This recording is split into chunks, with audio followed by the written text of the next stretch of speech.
Hi, and welcome to the World Networking Podcast, Philosophical Detours number 12. Today's subject, Empiricism and the history of its origins. Now, Empiricism is rooted in the concept of the senses.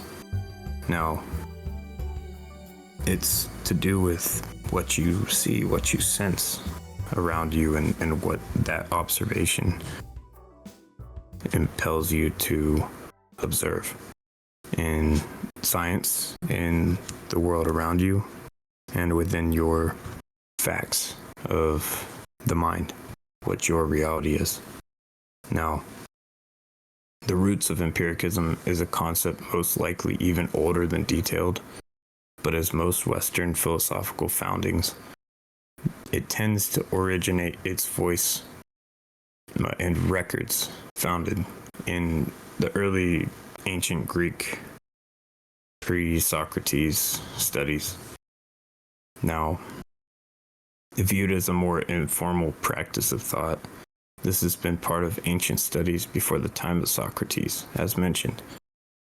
Now, these Presocratic philosophers had arranged such thoughts as an early foundation to Western ideas as a whole. And they would refer to things in 500 BC, such as, and I quote, "the things of which there is sight, hearing, experience, these I prefer." And I quote, "Poor witnesses for men are the eyes and ears of those who have barbarian souls." Now, I believe what's being framed here is you can't trust something that seems to be forced. You have to really naturally observe and allow your senses to be balanced to gain a true sense of a foundation. And in that time, when things are being developed of the mind, having reason above all, coincides with the idea of natural law around you. Now, these are things before Socrates and Aristotle, so things weren't completely fleshed out to be defined immaculately. So this is a more raw form of those early founded thoughts that later would be developed into studies that we study today. Another example of this is Chrysippus's view, which is Plato's son. And he suggests the idea of a cognitive sense perception, which paints a picture adding of sensibility and form to your observation to gain a realistic and refined approach to your sensed observations. So, keeping the idea behind what you study between philosophy and the known world helps you sense a clear perception that adds that furthering to your thoughts.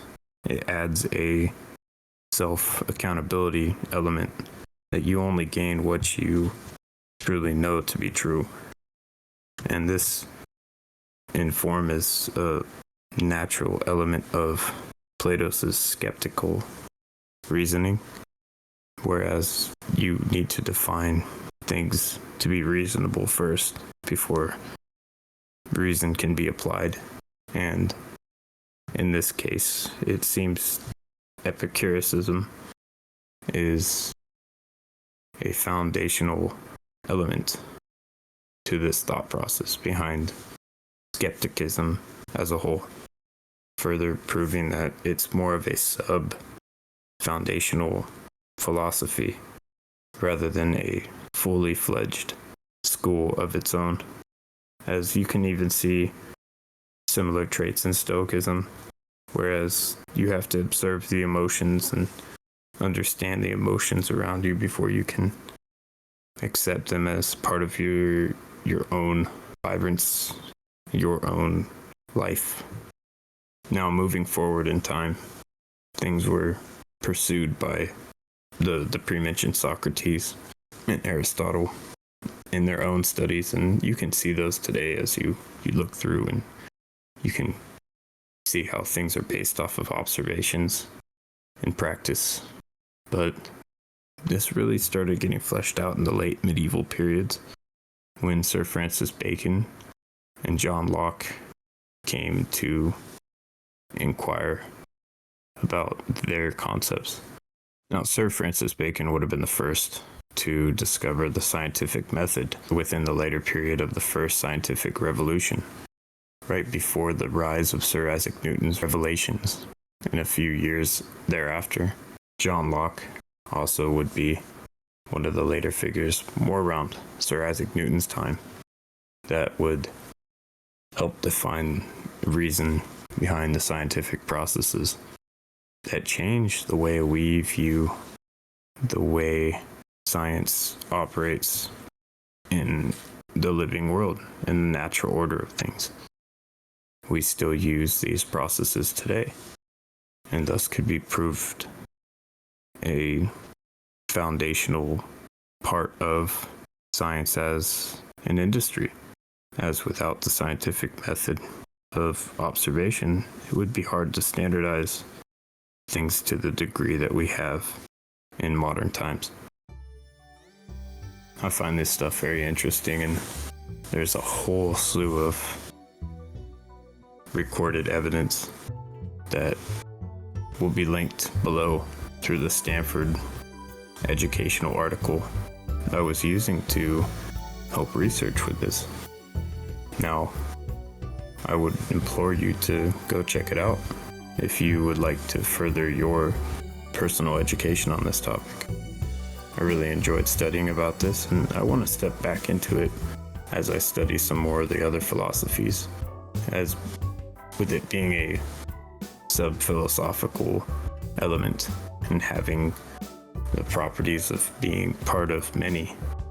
I'm sure we can find a place to find discussions in the future about it further in depth and over a different perspective. So we'll keep it short today in the hopes of finding out more in the future. Thank you for being here for this short session of the World Networking Podcast, Philosophical Detours. We appreciate you being here. And until next time.